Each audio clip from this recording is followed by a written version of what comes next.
সাবেক প্রধানমন্ত্রী শেখ হাসিনার দেশ ত্যাগের পর থেকেই দেশের বেশ কিছু বহুল পরিচিত মুখ নিয়ে কথা শুরু হয়। এই তালিকায় বাদ যায়নি বিশ্বসেরা অলরাউন্ডার সাকিব আল হাসান। সাম্প্রতিক সময়ে সাকিব আল হাসানকে নিয়ে আলোচনা সমালোচনা তুঙ্গে। সেই আলোচনার মাঝেই বিস্ফোরক খবর দিলেন বাংলাদেশের সেরা তারকা। দক্ষিণ আফ্রিকার বিপক্ষে টেস্ট সিরিজ খেলেই এই ফরম্যাট থেকে অবসরে যাবেন বিশ্বসেরা অলরাউন্ডার। ভারতের বিপক্ষে কানপুর টেস্টের আগে সেই ঘোষণা চলেই এলো। কানপুর থেকে জানালেন ক্রিকেটের 2 ফরম্যাট থেকে বিদায় নিচ্ছেন সাকিব। দেশের তারকা এই অলরাউন্ডার জানালেন টি-20তে নিজের শেষ ম্যাচটা এরই মাঝেই খেলে ফেলেছেন। টেস্ট ক্রিকেটের বিদায়টা তিনি নেবেন ঘরের মাটি থেকেই। অক্টোবরে দক্ষিণ আফ্রিকা সিরিজে শেষবার বাংলাদেশের হয়ে সাদা পোশাকে দেখা যাবে সাকিব আল হাসানকে। অবসরের কথা জানিয়ে সাকিব প্রেস কনফারেন্সে বলেন, আমার মনে হয় টি-20তে আমি আমার শেষ ম্যাচটা খেলে ফেলেছি।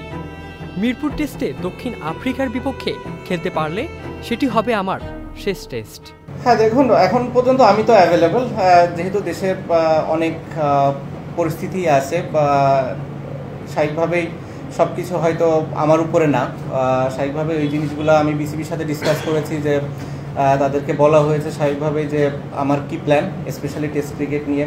এই টেস্ট এবং হোম সিরিজ আমি মানে যেটা ফিল করেছিলাম যে আমার লাস্ট সিরিজ হবে টেস্ট ক্রিকেটে স্পেশালি, সো ওইটা নিয়ে আমার চিন্তা ছিল। এবং এভাবেই ফারুক ভাইয়ের সাথে এবং বোর্ডের সিলেক্টরদের সাথেও কথা বলা হয়েছে যে যদি সুযোগ থাকে, আমি যদি দেশে যেয়ে খেলতে পারি, মিরপুর টেস্ট হবে আমার জন্য লাস্ট, স্পেশালি টেস্ট ক্রিকেটে।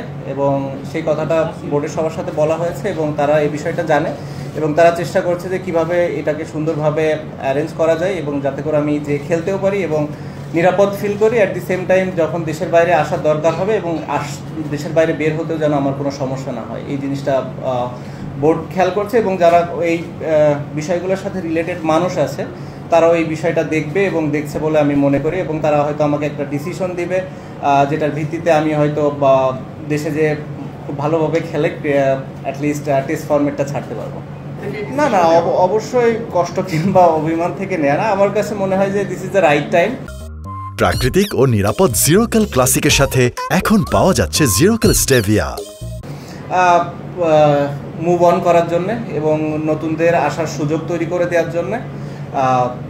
অ্যাট দি সেম টাইম টি-20তেও আমার আসলে একই ধরনের চিন্তা, আমি হয়তো এটা অপ্রাসঙ্গিক হলেও বলে ফেলতে চাই, কারণ হচ্ছে টি-20 নিয়েও আমাদের কথা হয়েছে সিলেক্টর এবং প্রেসিডেন্ট বোর্ডের সবার সাথে। এটা নিয়েও আমি কথা বলেছি যে আমার কাছে মনে হয় this is the right time যে টি-20 থেকেও আমি মুভ অন করি এবং আপাতত নেক্সট যে কিছু সিরিজগুলো আছে কিছু নতুন প্লেয়ার আসুক, নতুন প্লেয়ারদের সুযোগ দেওয়া হোক।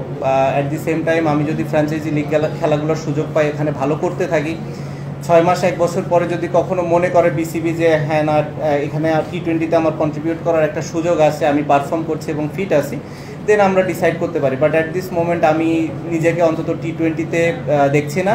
আর সাউথ আফ্রিকা যেহেতু টেস্ট সিরিজ, আমার ইচ্ছা আছে যে লাস্ট সিরিজ হয়। সো বেসিক্যালি আপনারা বলতে পারেন যে মোটামুটি 2টা ফরম্যাটে আমি আমার শেষটা অন্তত দেখছি। ইবনে সাইদ অঙ্কুর, চ্যানেল আই।